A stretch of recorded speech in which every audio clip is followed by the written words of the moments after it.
श्री वारा पुराण 35वां अध्याय।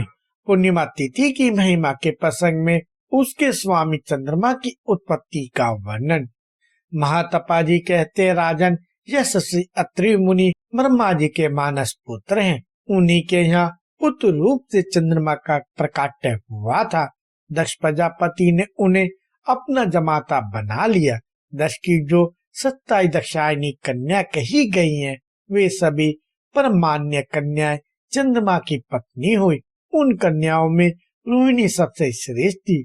सुनते हैं चंद्रमा अकेली उस रोहिणी से ही अधिक प्रेम करते थे, दूसरी अन्य कन्याओं से नहीं।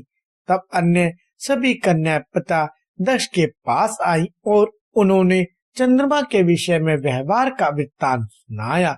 दक्ष भी चंद्रमा के समीप आए और ऐसा न करने के लिए बार बार समझाया, किंतु चंद्रमा ने उनकी समता वाली बात पर विशेष ध्यान नहीं दिया।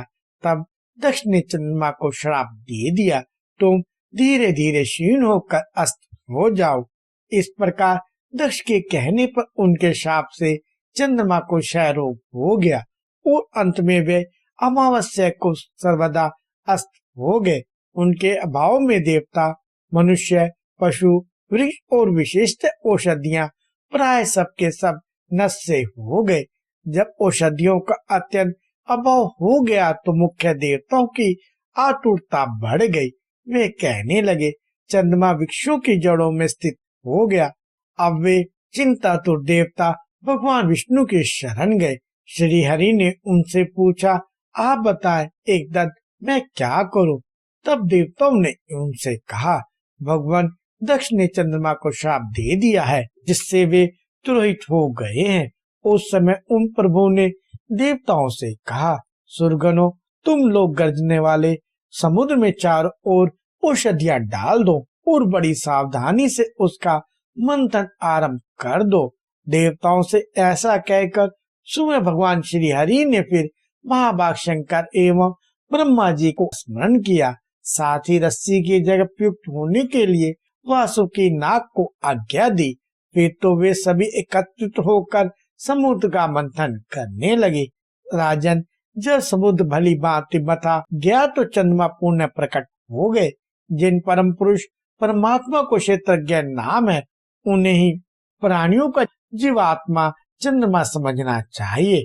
अब प्रयोग मूर्ति के अतिरिक्त वे सुंदर सोम का स्वरूप धारण करके पृथक रूप से ही प्रकाशित होने लगे। सभी देवता, मानव, वृक्ष और औषधियां इन्हीं 16 कला वाले परम प्रभु का आश्रय पाकर जीवन धारण करने में समर्थ है। उस समय सोम को उन्हीं प्रभु का स्वरूप समझकर रुद्र ने उनकी द्वितीय तिथि की अमृता कला को अपने मस्तक पर धारण कर लिया। जल उन्हीं शिव परमात्मा का स्वरूप है, इसी से उन्हें विष्णुमूर्ति कहा गया है। चंद्रमा पर प्रसन्न होकर ब्रह्मा जी ने इन्हें पूर्णमासी तिथि प्रदान की। राजन, इस तिथि में उपवास रहकर चंद्रमा की उपासना एवं ध्यान करना चाहिए। व्रती को अन्न का आहार करना चाहिए। इस व्रत के फलस्वरूप चंद्रमा उसे ज्ञान, कांति, पुष्टि, धन, धन्य और मोक्ष सुलभ कर देते हैं। विशेष दृष्टव्य, अग्नि, नारद आदि पुराणों, नारद संहिता, रत्नमाला एवं भूत चिंतामणि आदि ज्योतिष ग्रंथों में क्रमशः कहीं अग्नि, ब्रह्मा, पार्वती, गणेश, नाग, गुरु, सूर्य, शिव, दुर्गा, यम, विश्व देवता, विष्णु, काम, शिव और चंद्रमा को प्रतिपदा आदि तिथियों का स्वामी बतलाया गया है।